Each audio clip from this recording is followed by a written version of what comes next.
I'm Fulghum. I'm the Director of Advance at UNM. For those of you who don't know about this project, it's a 5-year National Science Foundation grant for institutional transformation to create a more equitable climate for women and minority STEM faculty. The great thing is, though, since we're supposed to transform the institution, we can have events like this open to all faculty. And so it's really about helping faculty broadly, and that's how we do a lot of things. So the purpose of teaching evaluations, I like to think of them first as formative.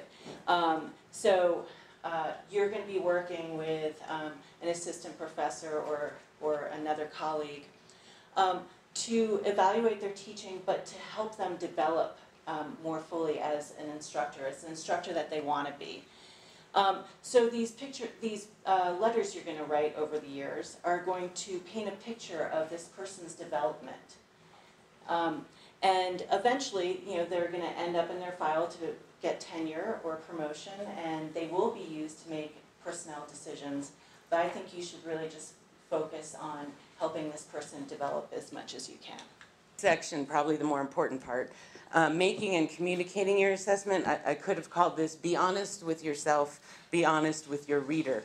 I've read a lot of assessments, unfortunately, that will just have fine, good, way to go, and nothing beyond that. And so please keep in mind that adjectives need to be justified, or information is necessary so that whoever's reading this understands how you came to your decision.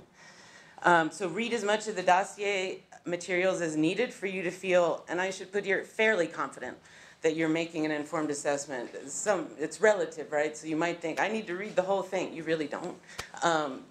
It'd be nice, but we just went over keeping track of your time. So read as much as you think you need to feel confident in your assessment.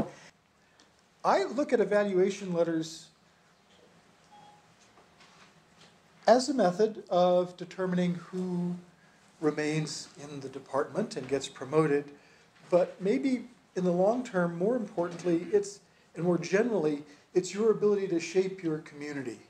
You are shaping your department when you decide to reappoint someone at mid-pro or to tenure them.